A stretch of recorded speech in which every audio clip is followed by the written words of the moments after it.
The Salvation Army arrived in Zimbabwe in 1891. Now, over 100 years later, the Army is part of Zimbabwe's history.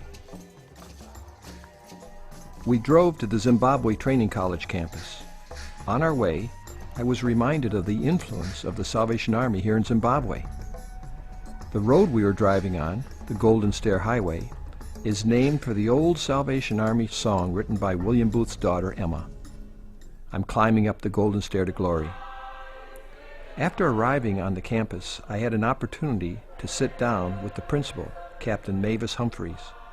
We spoke about the specific needs of the college. Probably the most pressing need because of the economy is feeding the cadets and just keeping the college running. The price of food. The price of food has gone up tremendously, and so it's becoming very difficult to make ends meet. Are you saying that if you had more food, you could have more cadets? Yeah, definitely. What would you say would, in American dollars, what would it cost to sponsor a cadet here? I would say probably $500 a year would really make it a lot easier for us to run the college. That would be absolutely wonderful. We left the training college and drove to the Braeside Corps. When we arrived, the Corps band was practicing in the chapel. And where did you get your instruments? Some of them we borrowed them from the training college. Okay, so sometimes you borrow them from the training college. Yeah, we've got only a few.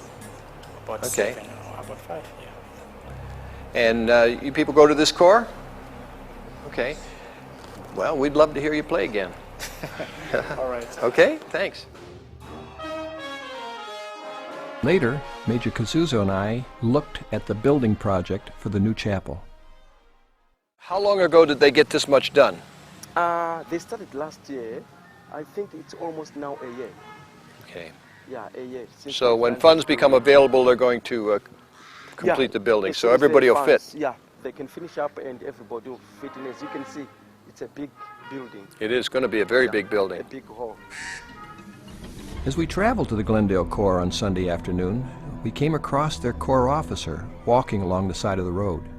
So you have 5 outposts? Yes. And then you bring in your flag and your assistant sergeant major here and a soldier to help you with the meeting? Yes. Without a bicycle, the captain has to walk 5 miles to his closest outpost. When we reached the Glendale Corps, they were marching off to an open air. It was amazing to realize that in this rural area, made up of a number of small villages, there were more than 200 uniformed Salvationists at the open-air meeting.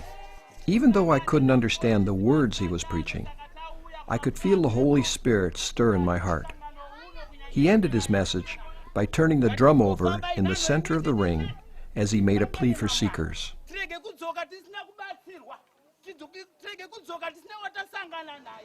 On a drizzly day in Zimbabwe, we met Guruvi Divisional Commander Captain Jeremiah. Aside from the responsibilities he has as the divisional commander, Captain Jeremiah also has his own corps to run. In 1996, they were in the process of building a new corps building. When they started, they had enough money to complete the job, but the cost of materials skyrocketed, and now they cannot afford to complete the building. The cost in US dollars to complete the roof, floors, platform, windows, and furnishings would be $24,000. I will never forget the look on the captain's face as we left. He looked me straight in the eye and said, "Don't forget us." He said it with such deep sincerity, I won't forget them. While Captain Jeremiah's corps has no roof, some corps we visited didn't even have the benefit of permanent walls. Newly commissioned officer Captain Dorika Talumbalumbo runs the Mchinji Corps. The Corps building is about 35 yards from her small house. It is a 12-foot by 36-foot structure made entirely out of poles and grass. Captain Talumbalumbo is hoping to get a sheet of plastic for the leaky roof to keep her congregation dry during the rain. Many orphans come to her corps for food. One, a 14-year-old girl who cares for 4 younger brothers and sisters, was forced to prostitute herself after they had not eaten for days. Now, The Army is providing their food. The captain has even planted a garden to help feed the people. A number of people gathered when they saw us. We met in the little church. I spoke and offered them an opportunity to ask Jesus to come into their hearts. During that altar call, more than 30 children knelt and prayed for salvation. My trip to our sister territories of Zimbabwe and Malawi confirms to me the global unity of the Salvation Army. The importance of the Army's influence in society is cementing faith and fulfilling our Christian mission.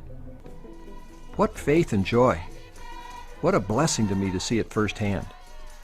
The Salvation Army is a church above all, and despite limited resources, souls are being won through the soldiers and officers of our Army in Africa.